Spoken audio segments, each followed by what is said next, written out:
ओम नमो भगवते वासुदेवाय। जय श्री कृष्ण। राधे राधे। श्रीमद् भागवत गीता। ओम नमो धर्माय महते नमो कृष्णाय विदुषी ब्राह्मणेभ्यो नमस्कृत्य धर्मोऽनुबोक्षि सनातनम् नारायणं नमस्कृत्य नरं चैव नरोत्तमं देवीं सरस्वतीं चैव ततो जयमुदीरयेत्। কুরুক্ষেত্রের রণাঙ্গনে মহাভারত যুদ্ধে ঠিক প্রাক মুহূর্তে অর্জুনের মন বিষাদগ্রস্ত হয়ে পড়ল এবং তিনি যুদ্ধ করার সংকল্প পরিত্যাগ করলেন। এই সময় ভগবান শ্রীকৃষ্ণ অর্জুনকে ভগবত গীতার জ্ঞান প্রদান করলেন। শ্রীমদ্ ভগবত গীতা এমন এক অতি আশ্চর্য পুস্তক যা সমগ্র মনুষ্য জাতির সর্বশ্রেষ্ঠ মিত্র এবং পথপ্রদর্শক। ঠিক যেমন অর্জুন আর শ্রীকৃষ্ণের মধ্যে সম্পর্ক ছিল। ব্যবহারিক এবং বাস্তব জীবনের প্রেক্ষাপটে যদি বলি, তাহলে এই গীতার জ্ঞান এতই মহত্বপূর্ণ, সুবিশাল এবং সরল যে এই জ্ঞান লাভ করলে আর কোনো বৈদিক সাহিত্য পড়ার প্রয়োজন হয় না। যদি আপনি এটা অনুভব করতে পারেন যে বাস্তবে আমি হলাম একটি আত্মা আর শরীর একটি আবরণ মাত্র, তাহলে আপনি নিজেকে ভগবত গীতার প্রত্যেকটি কথাকে বিশ্বাস করা থেকে আটকাতে পারবেন না। আমরা প্রত্যেকেই হলাম এক একটি আত্মা স্বরূপ, যা পরমাত্মারই অংশ। আর এই সংসার হলো একটি কারাগৃহের মতো, যেখানে আমরা আমাদের অপরাধের শাস্তি ভোগ করার জন্যই জন্মগ্রহণ করে থাকি। আমরা যে মহামূল্য মনুষ্য জীবন লাভ করেছি, এটা আমাদের জন্য একটা সুযোগ বা পরীক্ষা, যাতে আমরা আমাদের অপরাধের প্রায়শ্চিত্ত করতে পারি। আর ভগবত গীতা হলো সেই পুস্তক যাকে আধার করে আমরা জীবনরূপী পরীক্ষায় উত্তীর্ণ হতে পারি।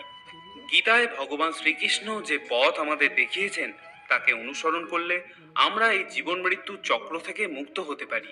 কিন্তু কলিযুগের অগ্রসর হওয়ার সাথে সাথে মানুষ আরো নিম্নতর স্তরে নেমে যাচ্ছে। কলিযুগের আধুনিকীকরণের প্রভাবে সনাতন ধর্মের মাহাত্ম্য, ঈশ্বরের অস্তিত্বের উপর বিশ্বাস এবং ধর্মীয় সংস্কৃতি ক্রমশ নষ্ট হয়ে যাচ্ছে। ভগবত ভক্তির এমন জ্ঞান মানুষের থেকে ক্রমশ দূরে সরে যাচ্ছে। এটা হলো সেই কলিযুগ যেখানে পাপ নিজের আধিপত্য বিস্তার করছে। নিজের স্বার্থ পূরণের জন্য লোক যে কোনো সীমায় নেমে যেতে পারে। ভাই নিজের ভাইকে হত্যা করতেও সংকোচ করে না। মাতা পিতার জন্য সম্মানও কোথাও যেন হারিয়ে গেছে। ধন উপার্জনের জন্য মনুষ্য তার বাস্তবিক অস্তিত্বকেই ভুলে গেছে। সে মনে করে ধন উপার্জন করে ধনী হওয়া এবং ক্ষমতা লাভ করা মনুষ্য জীবনের মূল উদ্দেশ্য। এই ঘোর পাপের যুগে ভগবত গীতা আমাদের সঠিক পথে চলতে শেখায়। কলিযুগে এরকম পরিস্থিতি হবে জেনেই ভগবান শ্রীকৃষ্ণ 5000 বছর পূর্বে মানুষের হিতার্থে ভগবত গীতার জ্ঞান প্রদান করেছিলেন। যে ব্যক্তি কলিযুগেও ভগবানের দেওয়া উপদেশ পালন করে, সেই ব্যক্তি ভগবত ধামে যাওয়ার পথে অগ্রসর হয়। 18টি অধ্যায় এবং 700 শ্লোকের মাধ্যমে ভগবান শ্রীকৃষ্ণ জীবনের এমন সব রহস্য বর্ণনা করেছেন, যা জানার পর মনুষ্য এতই প্রসন্ন ও সন্তুষ্ট হয় যে সেই আনন্দ সংসারের আর কোনো কিছুতেই পাওয়া যায় না। ভগবানকে কিভাবে পাওয়া যাবে সেই কথাও ভগবত গীতায় বলা হয়েছে। যে মহা জ্ঞান আমাদের থেকে ক্রমশ দূরে সরে যাচ্ছে, তাকে পুনরায় আপনাদের সামনে তুলে ধরার জন্য ভগবত গীতার সার কথা আমি বলতে চলেছি। ভগবত গীতার সমস্ত মহত্বপূর্ণ তথ্য এই ভিডিওর মাধ্যমে উপস্থাপন করা হবে। যদি এই পুস্তককে আপনি সর্বতোভাবে জানতে চান, তাহলে এই ভিডিওটি সম্পূর্ণ দেখুন। আত্মা এবং পরমাত্মার মধ্যে সম্পর্ক কি? জীবনের মূল উদ্দেশ্য কি? মানুষ সংসারে কেন জন্মগ্রহণ করে? এমন কি আছে ভগবত গীতায় যা মানুষকে ভগবানের সাথে সংযোগ করিয়ে দেয় এবং জীবন ও মৃত্যু চক্র থেকে মুক্তি প্রদান করে? আসুন জেনে নিই এই ভিডিওর মাধ্যমে। ভগবত গীতার অন্তিম শ্লোকে সঞ্জয় বলেছিলেন, যত্রা যোগেশ্বর কৃষ্ণ যত্র পার্থ ধনুর্ধর তত্র শ্রী বিজয় ভ্রতির ধ্রুবার নীতির মতির্মম। যেখানে ভগবান শ্রীকৃষ্ণ আছেন এবং গান্ডীবধারী অর্জুন আছেন, সেই স্থানে শ্রী, বিভূতি, বিজয় এবং নীতি বিরাজ করে। মহাভারতে ভগবান শ্রীকৃষ্ণ ধর্মশিক্ষা দিতে গিয়ে অর্জুনকে যখন তার ভাইদেরই হত্যা করতে বললেন, তখন অর্জুন কিংকর্তব্য বিমূঢ় হয়ে গেলেন। তিনি স্থির করলেন তিনি আর যুদ্ধ করবেন না। তিনি বললেন, আমার প্রাণের থেকেও প্রিয় ভাইদের, আত্মীয় পরিজনদের আমি কিভাবে হত্যা করব? তখন ভগবান শ্রীকৃষ্ণ জীবনের বাস্তবিকতা ও ধর্মের সঠিক অর্থ তাকে বোঝালেন এবং অর্জুনকে নিজের বাস্তবিক রূপও দেখালেন। সেই মহাবিশ্বরূপ দেখে অর্জুনের জ্ঞানচক্ষু খুলে গেল।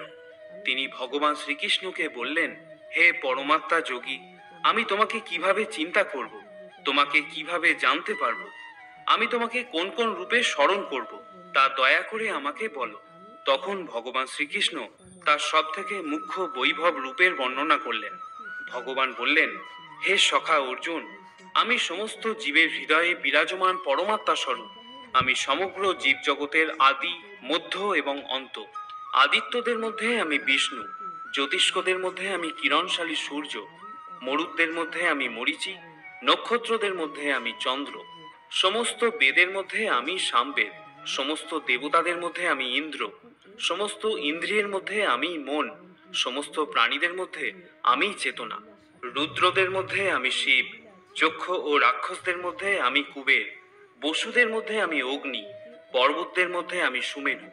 হে পার্থ, পুরোহিতদের মধ্যে আমি প্রধান বৃহস্পতি, সেনাপতিদের মধ্যে আমি কার্তিক, এবং জলাশয়ের মধ্যে আমি সমুদ্র, মহর্ষিদের মধ্যে আমি ভৃগু, বাক্যসমূহের মধ্যে আমি ওমকার, যজ্ঞসমূহের মধ্যে আমি জপযজ্ঞ, স্থাবর বস্তুসমূহের মধ্যে আমি হিমালয়, সমস্ত বৃক্ষের মধ্যে আমি অশ্বত্থ, দেবর্ষিদের মধ্যে আমি নারদ, গন্ধর্বদের মধ্যে আমি চিত্ররথ, সিদ্ধদের মধ্যে আমি কপিল মুনি, সমস্ত অস্ত্রের মধ্যে আমি বজ্র, গাভীদের মধ্যে আমি কামধেনু, সন্তান উৎপাদনের কারণ আমি কামদেব, এবং সর্পদের মধ্যে আমি বাসুকী, দৈত্যদের মধ্যে আমি প্রহ্লাদ, পবিত্রকারী বস্তুদের মধ্যে আমি বায়ু, শস্ত্রধারীদের মধ্যে আমি পরশুরাম, মৎস্যদের মধ্যে আমি মকর, এবং নদীসমূহের মধ্যে আমি গঙ্গা, সমস্ত হরণকারীদের মধ্যে আমি সর্বগ্রাসী মৃত্যু, ভাবিকালের বস্তুসমূহের মধ্যে আমি উদ্ভব, এবং নারীদের মধ্যে আমি কীর্তি, শ্রী, বাণী, স্মৃতি, মেধা, ধৃতি এবং ক্ষমা। হে অর্জুন, তুমি যা কিছু এই সংসারে ব্যাপ্ত দেখতে পাও, এই নদী, পাহাড়, চন্দ্র সূর্য, গ্রহ নক্ষত্র, বিশাল বিপুল ব্রহ্মাণ্ড আমার একটা অংশ মাত্র। আমাকে সমস্ত সৃষ্টির জনক বীজ বলে জানবে। কোনো চর বা অচর প্রাণী আমাকে ছাড়া এক মুহূর্ত থাকতে পারে না। সমগ্র ঐশ্বর্য এবং সৌন্দর্য তথা প্রকৃতির সমস্ত সৃষ্টি আমার তেজের স্ফুলিঙ্গ থেকেই তৈরি হয়েছে। আমি সমগ্র ব্রহ্মাণ্ডকে আমার একটা ক্ষুদ্র অংশ দ্বারা ব্যাপ্ত হয়ে ধারণ করে থাকি।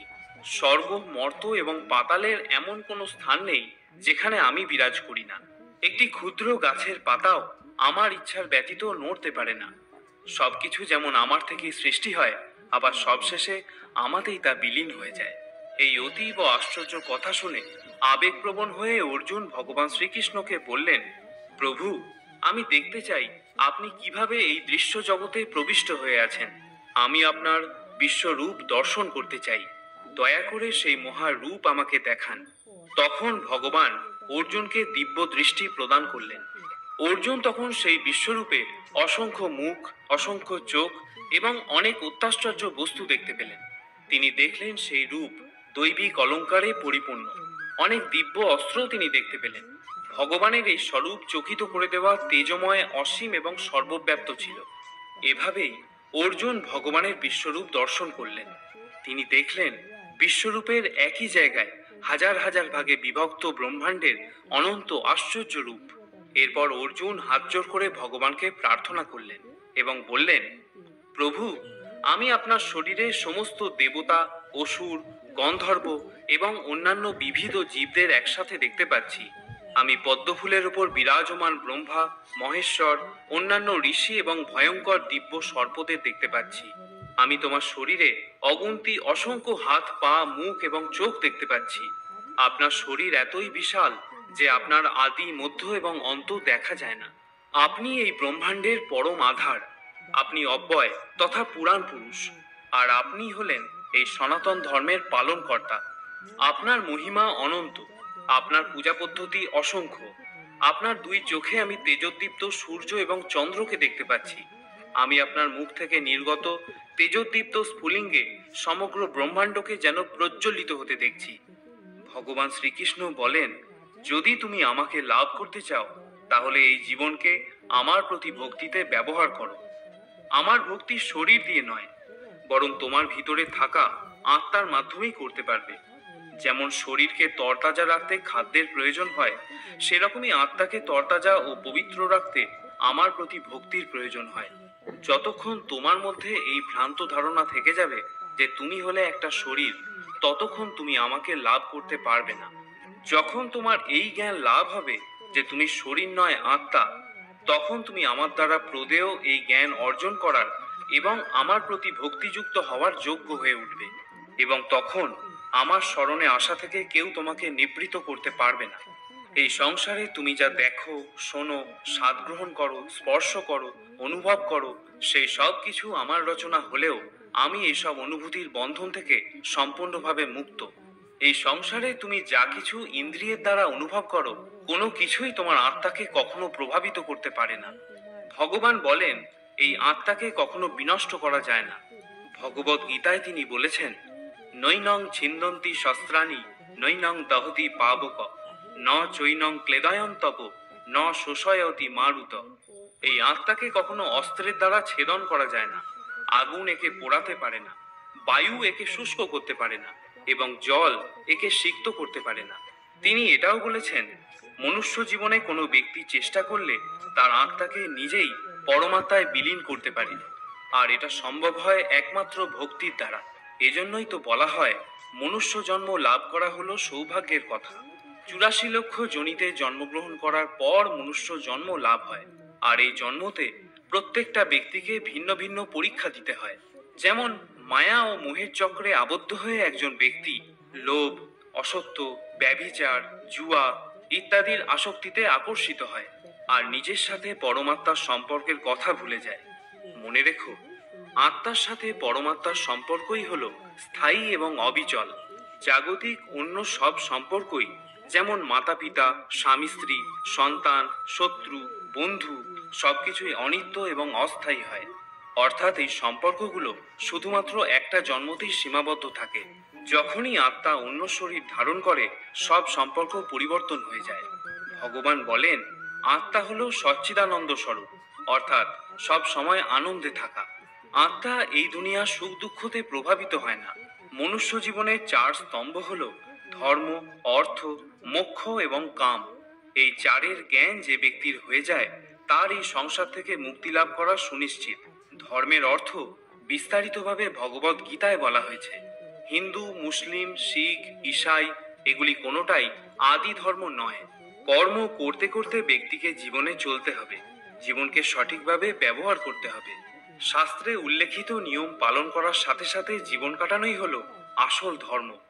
অর্থ বলতে ভগবান এখানে ধনসম্পত্তির কথা বলেননি। এই সংসারে আত্মা তার নিজের অস্তিত্বকে বোঝার কথা তিনি বলেছেন, অর্থাৎ নিজেকে জানতে পারা বা জানতে চাওয়া।